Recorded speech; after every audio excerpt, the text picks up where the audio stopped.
racist theory. And I want you to think about that, because it's an awful thing. And you know, Lewis Hamilton is absolutely right, isn't he? When he says we need to stop racism, and we need to think about this theory, black ape to white human being. We need to think about that. Now here's the second one. Second legacy of atheism is this. Atheism has caused more deaths in the world than any other philosophy or ideology. Now isn't that staggering? Now the atheist doesn't like to hear that. But you can get the figures from the Guinness Book of Records. That atheism has caused more deaths than anything else. Now Sam Harris, an atheist, in his book, he says the other way round. But if you look into it, you check the figures for yourself. Atheism has caused more deaths than anything else. Now here's the last one, and that is atheism is a very intolerant theory, very intolerant ideology. And I don't know if you can see my picture. It's a picture of Albert Einstein, but this is a quote from him. He spoke about fanatical atheists whose intolerance is the same as that of religious fanatics. Isn't that interesting? All those years ago, talking about atheistic intolerance. Now that's the legacy of atheism. Now, but the atheist will say to me, quite rightly, but what about religion? Hasn't religion caused all the problems in the world? And we've got to say, yes, it has, hasn't it? Now look, let's have a look very briefly at those. And I don't want to be rude to anyone, but I do want to make you think about this one. Look, religion often causes a lot of pride, doesn't it? Pride can be a horrible thing. When people say, I don't care about anyone else, this is who I am, etc. Now, just because somebody becomes religious, does it make them any better than anyone else? No. And this holier than thou attitude that religious people have, you know, whoa, I'm like this, I'm up here. That's an awful thing, isn't it? We know that. But it leads to this. It often leads to hypocrisy. Now, we've read about that in the paper, haven't we? All these religious people, just because they dress up in fancy clothes, mumble jumble certain words, and then we read about them, they've been doing evil things to young people. That is awful, isn't it? That is absolutely terrible. Now, sadly, we are living with the legacy of that from religion. Now, here's the third one. Religion causes a lot of hatred, doesn't it? You've only got to mention Northern Ireland. Whoa, what a problem. We don't want that, do we? No wonder people say to me, you know, I don't want to follow religion. I can understand that. You can understand that, can't we? Northern Ireland. And then you ask people, you know, are you a Sunni or a Shia? Why do they hate one another? Do you know, a friend of mine goes up to Speaker's Corner every week and he says if there's a bust up, it's the Sunnis and the Shias having a scrap. Why is that? See, sadly, religion causes a lot of hatred. But look, I want to come on to this one. This is the one that I want to show you. The legacy of Jesus. Now check this out with me. Is this different or not? If it's not different, then I want to hear from you, all right? But look, this is what the legacy of Jesus. First of all, he taught. You'll have heard it, love your neighbour as yourself. Now, wouldn't our world be different? Wouldn't our world be a better place if we did that? But he said this. He went even further. He said, love your enemies. Now, he not only taught it, but he lived it. When Jesus was on that cross, he was demonstrating love to those who were doing those evil things to him. Can you imagine it? People mocking him, ridiculing him, spitting at him. And he's demonstrating how much God loves them. He's there out of love. Now look, the picture I want to show you is this. This is a mosaic. There's thousands of these that have been dug up by archaeologists. But in this mosaic, you can see a man being mauled to death by animals. Sometimes dogs, sometimes lions, sometimes gladiators. What was the man's crime? He hadn't robbed anyone. He hadn't murdered anyone. What was his crime? His crime was that he was a follower of Jesus. Now this is the point. This is the point I want to make. The Romans noticed that before the dogs or the animals were let loose on that man, do you know what they did? They would pray for their enemies. Isn't that amazing? They would pray that God would bless their enemies. Now where did they get that idea from? That's the legacy of Jesus. They were following what Jesus did. Isn't that amazing? That's the sort of legacy that we can follow. Now here's the second one. The legacy of Jesus is this, and it's a tremendous word: forgiveness.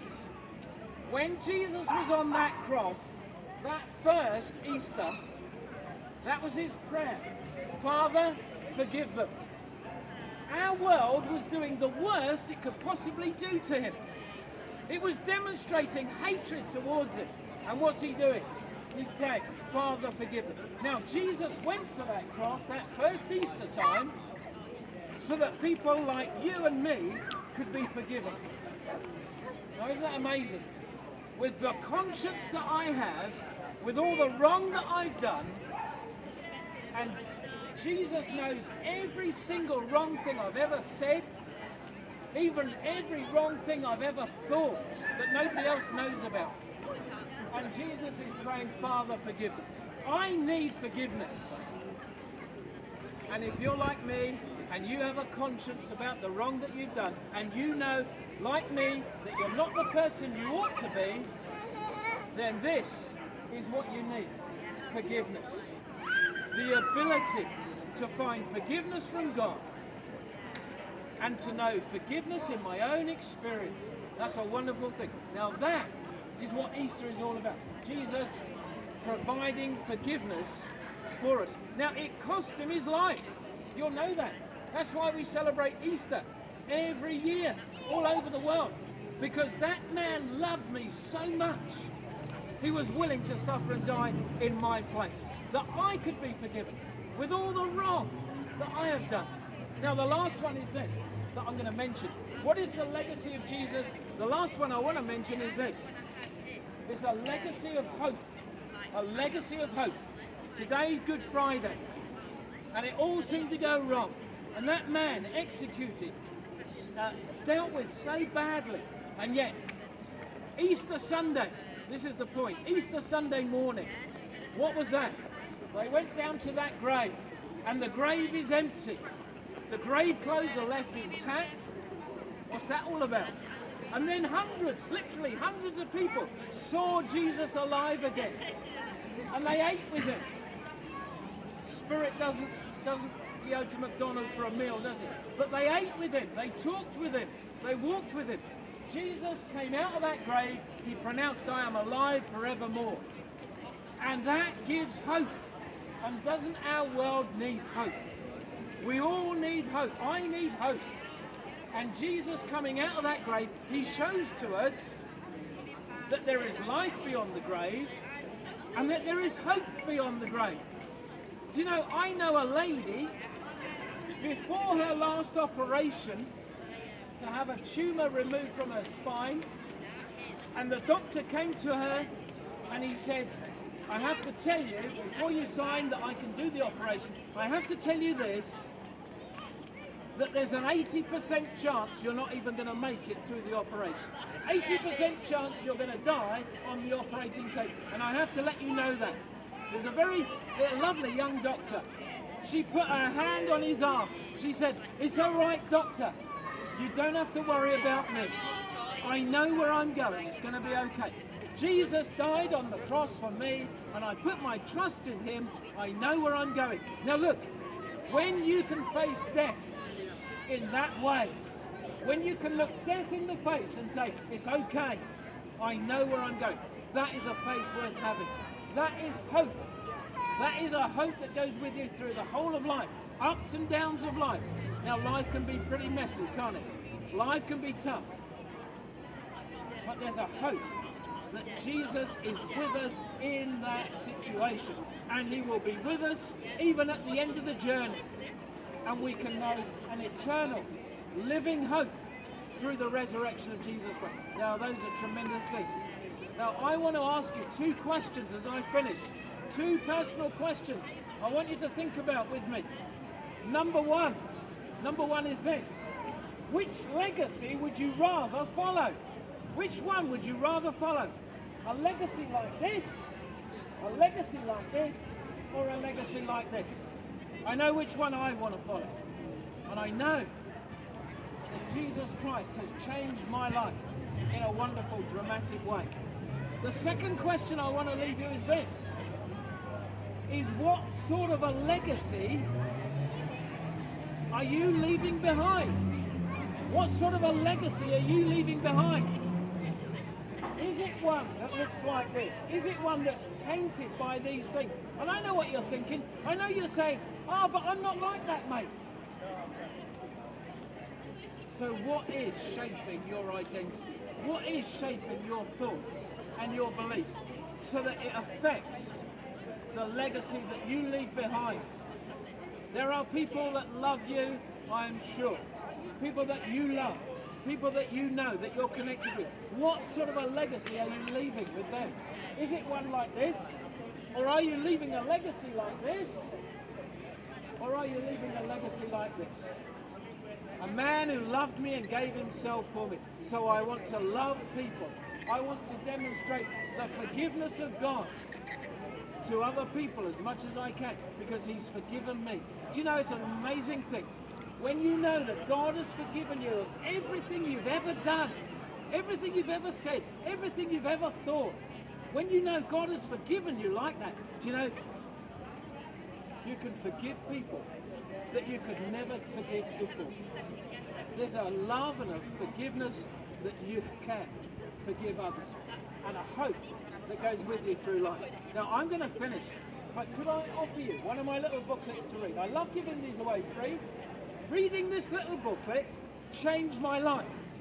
It dramatically changed my life. It was the best read I've ever had, and that's why I love giving it away. I give it away free, there's no catch. All I ask is that you have a read for yourself.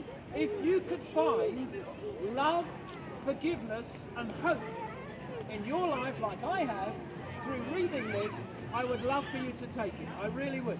If you'd like one, just come and grab one from me. I've got plenty here.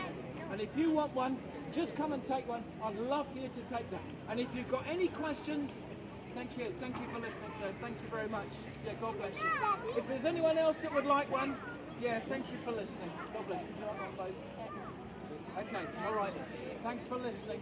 If there's anyone else that would like that, I would love for you to just come and grab one from me. But if you've got questions, you know, you might say, Andy, you know, what about all this stuff? You know, that will raise questions for you. If you've got questions, I'll be standing just over here. I'll try and answer your questions as best as I can. But a friend of mine is going to come up now, and he's going to give us another presentation, and we're looking forward to that. God bless you. Hope you have a very happy Easter.